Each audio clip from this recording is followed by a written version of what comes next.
हम ये कह रहे हैं, सपोज करो एक रजिस्टर ऐसे है, एक रजिस्टर ऐसे है, एक रजिस्टर ऐसे है, एक रजिस्टर ऐसे है, एक रजिस्टर ऐसे है। ठीक है, ये बोल दो R1, R2, R3, R4, R5। समझने के लिए बता रहा हूं। मान लो कोई कह दे कि इन दो के अक्रॉस पोटेंशियल डिफरेंस लगा दिया, तो ये सीरीज पैरेलल का क्वेश्चन है, क्योंकि these are in series and this whole branch, this branch and this whole branch are in parallel. So if you apply potential difference between these 2 points, this is technically a series parallel question and would be done by series parallel. हाँ या ना? But if I say the potential difference is not applied across these 2 points, potential difference is not applied across these 2 points, but and the potential difference is applied across this point and this point, ऐसे, तो ये वाला question तुम series parallel से कर ही नहीं सकते, क्योंकि ये सीरीज पैरेलल है ही नहीं। तो इसमें तो तुम्हें टेक्निकली कैसे सॉल्व करना पड़ेगा, 1 KVL, 2 KVL और 3 KVL, क्योंकि सीरीज पैरेलल से सॉल्व नहीं होगा, 3 बार KVL लगाना पड़ेगा। हाँ या ना? So this sort of circuit when potential difference is applied across points A B not between C D is called a Wheatstone bridge network. This is called a Wheatstone bridge network. अब इसके अंदर technically तो कैसे solve करना चाहिए, KVL से, लेकिन इसका एक स्पेशल केस हो जाता है जब current in 5th resistor R5 is 0, then it is called as balanced Wheatstone bridge. हाँ या ना? क्योंकि इसमें अगर करंट 0 है, इसमें I5 0 है, तो फिर तुम इसे सीरीज पैरेलल मान सकते हो, क्योंकि इस वाले को तुम रिमूव कर दोगे, इस वाले को तुम क्या कर दोगे,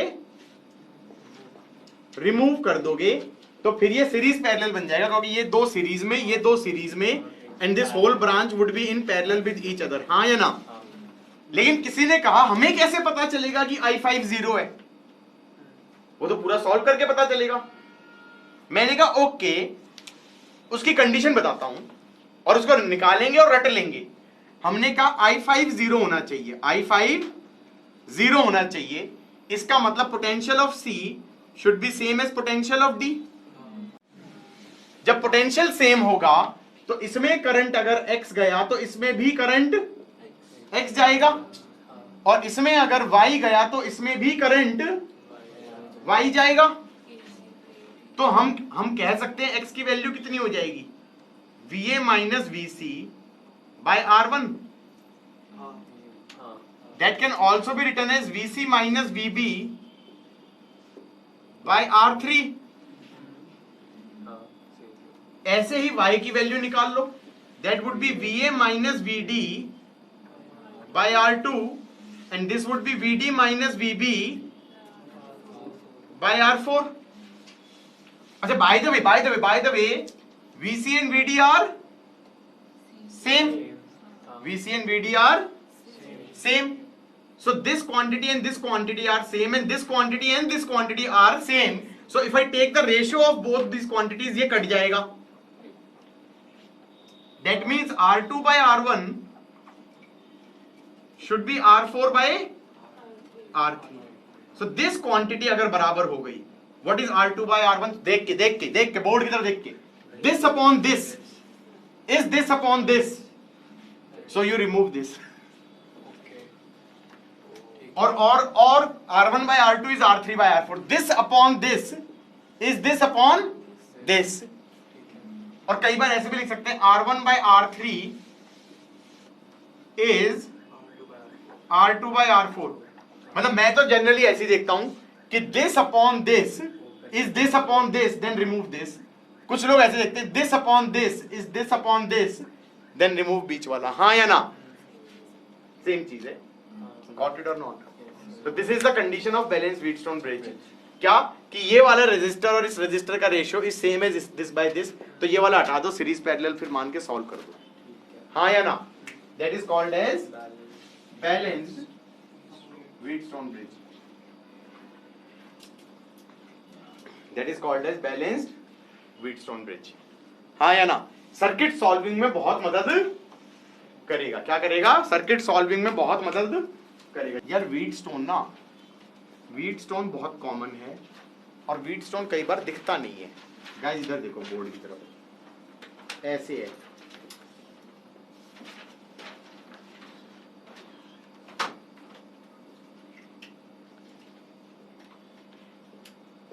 ये P है, ये Q है, और PQ के बीच में इसने बैटरी लगा दी, और ये रेजिस्टेंस दे दिया 3 ओम, ये दे दिया 6 ओम, और ये दे दिया 6 ओम, और ये हो गया 12 ओम, और ये हो गया 3 ओम। अब कहेंगे what is R equivalent between P and Q। किसी को ये व्हीटस्टोन लग रहा है ही नहीं है, व्हीटस्टोन है एक्चुअली व्हीटस्टोन। इसको P बोलो, इसको Q बोलो, इसको R बोलो, इसको S बोलो, और इसको रीड्रॉ कर दो। PQ इधर रखो, RS इधर रखो। पहला रजिस्टर ये वाला 3 किसके बीच में? PR के बीच में। ये वाला 3 हट गया, P और S के बीच में 6 है, R और S के बीच में 3 है, R और Q के बीच में 6 है, और S और Q के बीच में 12 है, और P और Q के बीच में बैटरी है, और 3 2 जा 6, 6 2 जा 12, ये हट जाएगा। तो 9 in parallel with 18 is the answer। या इसको ऐसे देखो, S को नीचे खींच के ले जाओ और R को ऊपर खींच के ले जाओ, बन गया व्हीटस्टोन।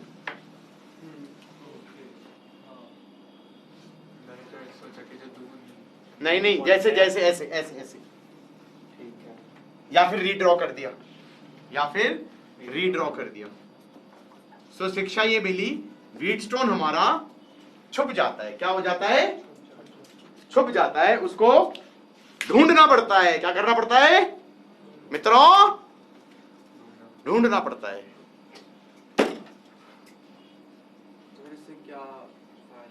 अब जो सिंप्लीफाई तो हो गया, ये वाला हट गया, बैलेंस व्हीटस्टोन है। आर इक्विवेलेंट पूछा था, आर इक्विवेलेंट पूछा था PQ के बीच में। मैं सीधा बोल दूंगा कि यार देखो इस बैटरी के अक्रॉस क्या लगा हुआ है, 9 इन पैरेलल विद 18, इसको 2 से मल्टीप्लाई डिवाइड कर दो, ये 1 हो गया, तो ये कितना हो गया 18/3, तो 6 ओम हो गया। अब मान लो इसे दे दिया होता 18 वोल्ट, तो इसमें कहते हैं करंट कितना निकल रहा है, तो हम कह देंगे 18 डिवाइडेड बाई 6, 3 एम्पियर। आगे बोलो, फायदा समझ में आया? नहीं तो लगाते रहना 3 लूप पे KVL, कल तक तो सॉल्व हो ही जाएगा शायद। व्हीटस्टोन छुप जाता है। क्या हो जाता है? व्हीटस्टोन छुप जाता है। ये रेजिस्टेंस है, ये रेजिस्टेंस है, ये रेजिस्टेंस है, ये रेजिस्टेंस है, ये रेजिस्टेंस है, बैटरी ऐसे लगा दी, इसको बोल दिया A B C D E। What is the balanced? Is this wheatstone first of all? This looks like wheatstone. Really? इसको दे दो P Q R S। अब एक काम करो ना, P Q R और S को यहां बना दो। हाँ सोचा ये। अब एक रजिस्टर था PQ के बीच में, PQ के बीच में A था, QR के बीच में E था, PR के बीच में D था, P और S के बीच में B था, और Q और S के बीच में C था, और फिर बैटरी थी S और R के बीच में ऐसे। और that's a Wheatstone bridge. B by C is D by E। अगर then remove A। मतलब बेसिकली तुम्हें S को उठा के यहां ले जाना है, S को उठा के यहां ले जाना है। Redraw the circuit, it becomes Wheatstone. It is Wheatstone. It is Wheatstone. हाँ या ना? Got it? Got it? चलो एक और क्वेश्चन देखते हैं। तो टॉपिक का नाम क्या है? हिडन व्हीटस्टोन्स। टॉपिक का नाम है hidden stones, infinity stones. Okay,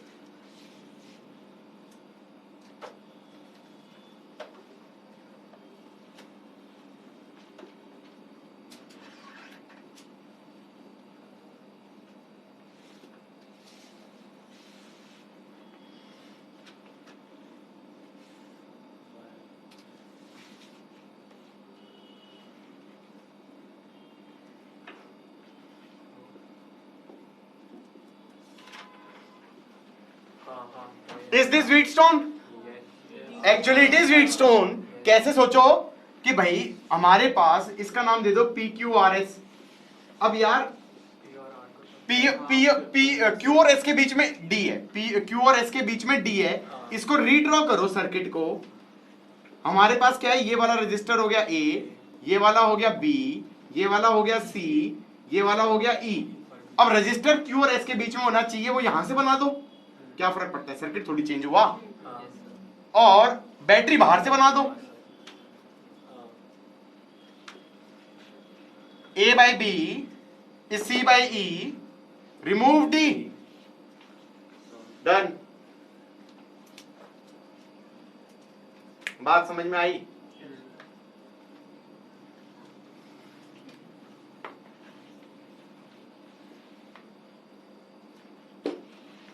So you have a fair idea. Wheatstones can be hidden in plain sight. You have to search for the stone. ठीक है? And what if question was like this?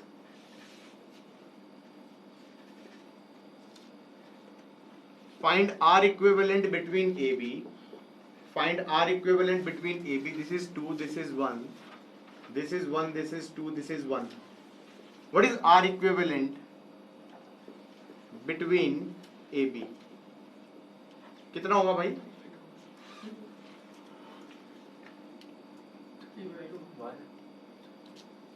Guys ये balance नहीं है, अब क्या करें? R equivalent निकालना है AB के बीच में।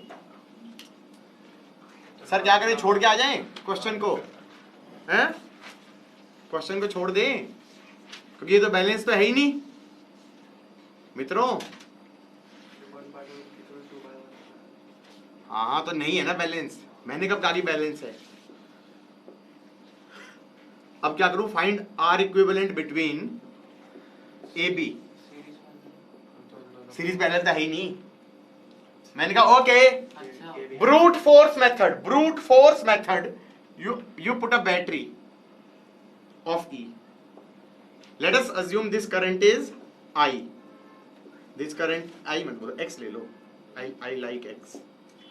X आ रहा है, इधर Y चला गया, इधर X माइनस Y चला गया, इधर Z चला गया, इधर Y माइनस Z चला गया। हाँ या ना? इधर नहीं, गलत कर दिया मैंने कुछ। इधर से x आया था, इधर y चला गया, इधर x माइनस वाई, और इधर मैंने z भेजा तो इधर y माइनस z आ गया। हाँ या ना? तो x माइनस z हो गया। ठीक है। और फिर यहां से x बन गया। ओके, अब इधर KVL लगा दो। ये हो गया x e minus y minus 2z is 0। हाँ, e minus Y minus 2z is 0। फिर इस पे KVL लगा दो, ये आ जाएगा minus 2x plus 2y plus y minus z plus y is 0।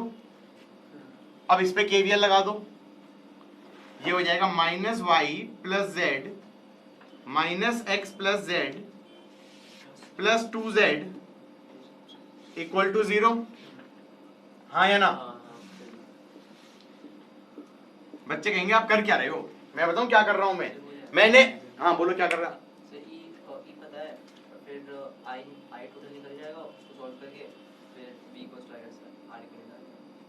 He is actually right कि हम क्या कर रहे हैं, ई पता नहीं है, ई को पता की तरह ट्रीट कर लो, इसको ट्रीट कर लो as if it's a known quantity. E को नोन मान के एक्स की वैल्यू निकाल लो as a function of E.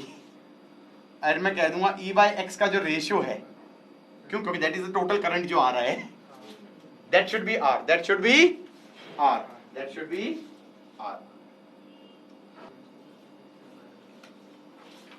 Guys समझ में भी आया मैं क्या कहना चाह रहा हूं? कि ऐसे सोचो ना, मैं थोड़ा वर्ड तो बहुत ही खतरनाक वर्ड है, बकवास वर्ड है, ठीक है। एक सेकंड, यहाँ पे क्या आ गया, यहाँ पे आ गया -2x, पहले वाली इक्वेशन देख रहा हूँ, -2x plus 4y minus z is 0, हाँ या ना, या 4y minus z is 2x, ये एक इक्वेशन हो गई। अब इस वाली इक्वेशन पे आ जाओ, ये आ जाएगा 1 2 3 4, 4z minus y is x, ये आ गया 4z minus y is x, इस वाली इक्वेशन से। ये क्या किया मैंने, पागल हो गया हूँ, क्या कर रहा हूँ, इस इक्वेशन को ये किया, फिर ये किया, इस वाली इक्वेशन को यहाँ ले आया, ठीक है। उसके बाद मान लो मुझे z निकालना है, तो y एलिमिनेट होना चाहिए, ये 4 से मल्टीप्लाई कर दो, तो ये आ गया 4 4 16 minus 1 that is 15z is 4x plus 2x that is 6x, तो z आ गया 2x बाई 5, z आ गया 2x बाई 5। अब मुझे y निकालना है, तो 4 z कितना आ रहा था 2x by 5 minus y is x, तो ये आ गया 8x by 5 minus x is y, तो ये आ गया 5 3x बाई 5 इज y। अब पहली इक्वेशन में जाओ, इसे लिख दो e माइनस y को लिख दें 3x बाई 5 और माइनस 2 z को लिख दें 2x by 5 is 0, that's e is 4 plus 3 7x by 5 and e by x is 7 by 5 ohms। Technically समझ में आया क्या कह रहा है ये कह रहा है कोई बैटरी मान लो E की, और इस पूरे के अक्रॉस कुछ एक सिंगल रेजिस्टर होता, तो same amount of x current जाना चाहिए, तो E minus X R should be 0, तो R should be E by x का रेशियो, तो E को as a known quantity treat किया। उसके बाद यहां पर एक इक्वेशन आ गई E y और z में, E को नोन मान रहा हूं, फिर एक होगी x y z में, एक होगी x y z में, x को x चाहिए मुझे, तो मैंने y और z को x के टर्म्स में लिख दिया, पहली वाली इक्वेशन में गया और y और z को x के टर्म्स में लिख दिया, तो E और x की इक्वेशन आ गई। E बाय x में जो रेशियो आएगा वो क्या हो जाएगा, R इक्विवेलेंट, हाँ या ना, गॉट इट और नॉट, पक्का। अनबैलेंस मतलब ब्रूट फोर्स वे से मैंने सॉल्व कर दिया। हाँ E बाय एक्स ही तो होगा, क्योंकि तुम ये देखो ना, मैं तुमने E लिया और बैटरी से करंट कितना भेजा, x भेजा है ना, तो इस पूरे को अगर मैं एक सिंगल रजिस्टर से रिप्लेस करूं तो क्या कहूंगा कि एक रजिस्टर है और क्या बोलते हैं उसमें से x ही करंट निकले, तो E minus X R equivalent should be 0, तो R इक्विवेलेंट क्या हो गया E बाय एक्स। इसका मतलब तुम्हें basically x in terms of E निकालना था, हाँ या ना, गॉट इट।